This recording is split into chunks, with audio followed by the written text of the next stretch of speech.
Prove करना है, prove that the diagonals of a rhombus bisect each other at right angles. Theorem है, theorem को prove करना है। चलिए शुरुआत करते हैं थ्योरम को प्रूव करने की। सबसे पहले हेडिंग थ्योरम में आती है गिवन। क्या आती है? गिवन।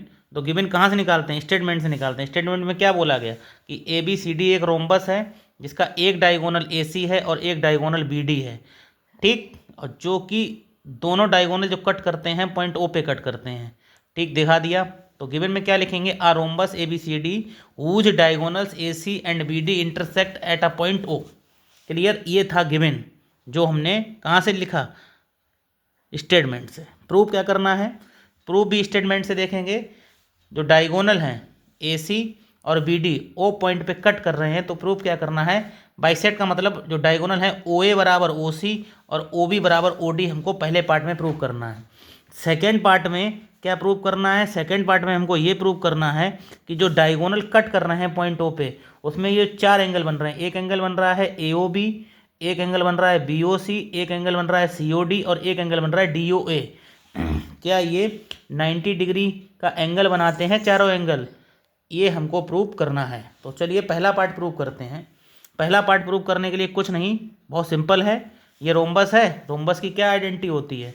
ये रोम्बस की सारी साइड्स कैसी होती हैं? इक्वल होती हैं, यानी कि A B equal B C equal D C equal D A, given. और रोम्बस क्या होता है? एक तरीके का क्या होता है? पैरेललोग्राम होता है।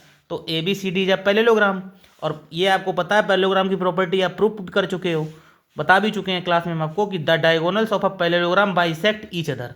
जो पैरेललोग्राम के डायगोनल्स होते हैं वो बाइसेक्ट करते हैं, मतलब यानी कि ए सी का और बी डी जो डायगोनल कट कर रहे हैं, ओ ए बराबर ओ सी, ओ बी बराबर ओ डी, ये हमारा प्रूफ हो जाएगा इस वाले कॉन्सेप्ट से। The diagonal of a parallelogram bisect each other. तो पहला पार्ट हमारा क्या हुआ? प्रूव हो गया।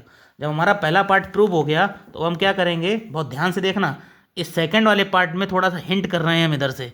क्या करना है कि हमको angle B O C D O C angle A O D, तो देखिए जहाँ चाहे डायगोनल बी डी ले लीजिए, एक ट्रिक बता रहे हैं, या डायगोनल ए सी ले लीजिए। तो सबसे पहले हम क्या करेंगे? डायगोनल बी डी ले रहे हैं। बी डी पे दो एंगल बन रहे हैं बी ओ सी और सी ओ डी, हम इनको 90 डिग्री इक्वल दिखाएंगे और बाकी सिमिलरली प्रूव कर देंगे इस वाले पार्ट के लिए। तो सबसे पहले करना क्या है? एंगल बी ओ सी और एंगल डी ओ सी को 90 दिखाने के लिए हमको एंगल बी ओ सी और डी ओ सी को इक्वल प्रूव करना होगा। क्या प्रूव करना होगा? इक्वल। तो इक्वल प्रूव कैसे करेंगे? जब angle triangle B O C और triangle D O C congruent prove होंगे तब। तो चेहरे सबसे पहले इन वाले ट्रेंगल को कॉन्ग्रुएंट प्रूव करेंगे, उसके बाद ये वाले दोनों एंगल इक्वल हो जाएंगे। लीनियर पेयर की प्रॉपर्टी से हम इनको 90 डिग्री के इक्वल दिखाएंगे। देखिए प्रूव करते हैं, समझिए कैसे। आइए सबसे पहले ट्रेंगल बी ओ सी और डी ओ सी को क्या करेंगे? कॉन्ग्रुएंट प्रूव करेंगे।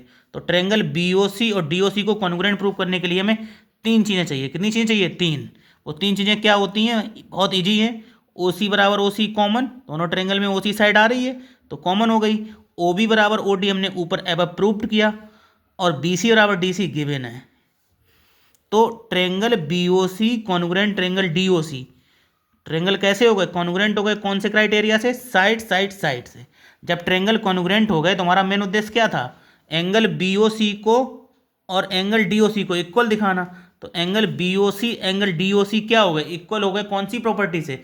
By C P C T, corresponding part of congruent triangle. इसको इक्वेशन फर्स्ट डाल दिया।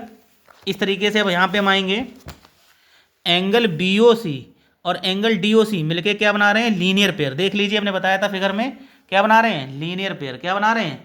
Linear pair. ये angle B O C plus angle C O D linear pair plus angle D O C equals to 180 degree linear pair. क्या करना है? From equation first हमने आपको उधर प्रूव कर, बीओसी की इक्वल है, इसका मतलब एंगल बीओसी की जगह एंगल डीओसी पुटअप कर सकते हैं और एंगल डीओसी की जगह एंगल बीओसी। तो हम जो इक्वेशन फर्स्ट में जगह एंगल बीओसी पुटअप कर देंगे, तो एंगल बीओसी डीओसी की जगह हमने एंगल बीओसी पुटअप किया, तो angle BOC plus angle BOC equal to 180 degree. Angle BOC plus angle BOC मिलकर बना रहे हैं two angle BOC equal to 180 degree, और एंगल बीओसी टू जो डिवाइड मल्टीप्लाई में डिवाइड में चला जाएगा 180/2, टू का डिवाइड 180 में करेंगे 90 आ जाएगा। तो एंगल बीओसी क्या आ गया? 90। और हमने क्या कहा नीचे वहाँ प्रूव करके बताया था, एंगल बीओसी किसके इक्वल? एंगल डीओसी के इक्वल टू 90 डिग्री। तो हमने हमारा क्या उद्देश्य था? एंगल बीओसी और डीओसी को 90 डिग्री दिखाना था। अब चलिए फिगर पे, सिमिलरली जब हम दिखा दिया तो हमें इन दोनों एंगल को भी 90 दिखाना है, तो हम तो लिख देंगे सिमिलरली एंगल AOB और एंगल DOA या AOD equals to 90 degree. But आप हमने ये ट्रेंगल कॉन्क्रीट करके प्रूव किया, आप घर पे ट्राई करिएगा ये और ये ट्रेंगल प्रूव करके। इसलिए हमने angle AOB equals to angle AOD 90 degree, hence the diagonals of a rhombus bisect each other at right angle.